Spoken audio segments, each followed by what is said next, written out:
આ ઘર મારું છે અને અહીંયા મારું જ હાલશે. મારી સામે ઊંચા અવાજે વાત નહીં કરવાની. પણ એમાં હું થઈ ગયું? મેં એક નાની એવી તો વાત કીધી છે, બીજું કાંઈ નથી કીધું. હું ઓર્ડર નથી કરતી, હું ખાલી રિક્વેસ્ટ જ કરું છું. ઓર્ડર તો તું મને દે જ હે ની હે?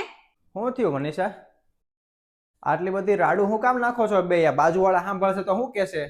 એકવાર તું એની ડિમાન્ડ તો સાંભળ. કેટલી ડિમાન્ડ કરે છે એ એકવાર સાંભળ ને, તારું મગજ ચક્રાવે ચડી જશે. શું થયું મનીષા? હું બસ એટલું જ કહું છું કે બહુ બોલે છે ઈ, અને જે કાંઈ હું પૂછું ને એના ઊંધા જ જવાબ દે છે, અને મારી સામું કેટલું બોલે છે. આ ઘર મારું છે કે એનું? શું થયું મનીષા? તું તો કે.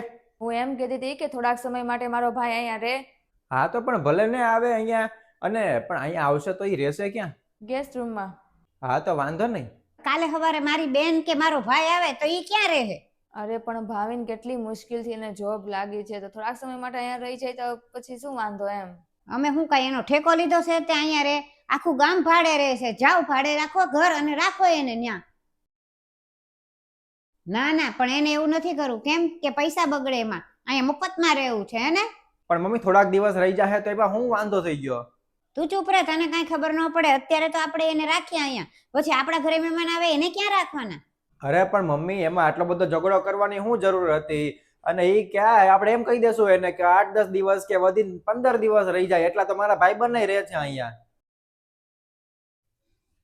અને એક કામ કર મનીષા, તું એને કહી દેજે કે અહીંયા આવીને થોડાક દિવસ ભલે રહે, અઠવાડિયું 10 દિવસ 15 દિવસ ભલે રહે, અને એટલા દિવસમાં એ કાંઈક ગોતી લે જગ્યા, કેમ કે પાછું પરમેનન્ટ રહેવું અહીંયા શક્ય નથી.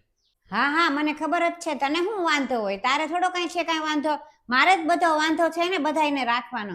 એમ કરો, મને જ ઘરમાંથી કાઢી મૂકો.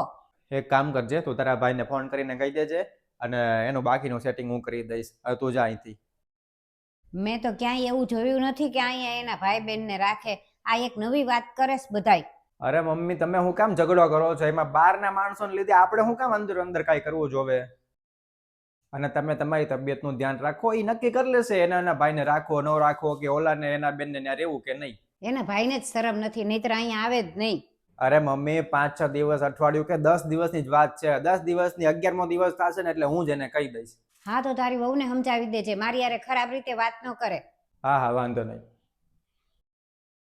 મિત્રો ઘણીવાર એવું થતું હોય છે કે આપણા ઘરના સભ્યોની વચ્ચે નાની મોટી વાતને લીધે થઈને બોલવાનું થતું હોય છે, પણ એટલું યાદ રાખવું જોઈએ કે એ નાની વાતને લીધે થઈને મોટી વસ્તુ ન થઈ જાય. એટલે જેમ કે આપણે આ વિડીયોમાં દેખાડ્યું છે કે ખાલી મનીષા છે જે મારી પત્ની છે, એનો ભાઈ આવે છે રહેવા માટે, તો એ એટલી વાતને લીધે થઈને જો આપણે એનું મોટું સ્વરૂપ આપી દઈએ તો ઘણી બધી મોટી વસ્તુ થઈ શકે છે. એના બદલે આપણે શું કે ભાઈ હાલો એને અઠવાડિયું 10 દિવસ ભલે, પછી એનું કાંઈક આપણે કરી દઈશું, ભલે અત્યારે ભલે આવી જતા, એમ અત્યારે હવે ના ન પડાય. એટલે એવી વસ્તુ આપણે કરી શકીએ, વચ્ચેનો એક રસ્તો કાઢી અને કરી શકાય છે. તો આવી ઘણી બધી બાબતો હોય છે આપણા જીવનમાં કે આપણે એનો વચ્ચેનો એક રસ્તો કાઢી અને સોલ્યુશન લાવી શકતા હોઈએ છીએ. બાકી તમને વિડીયો ગમ્યો હોય તો લાઈક, શેર અને કમેન્ટ કરજો.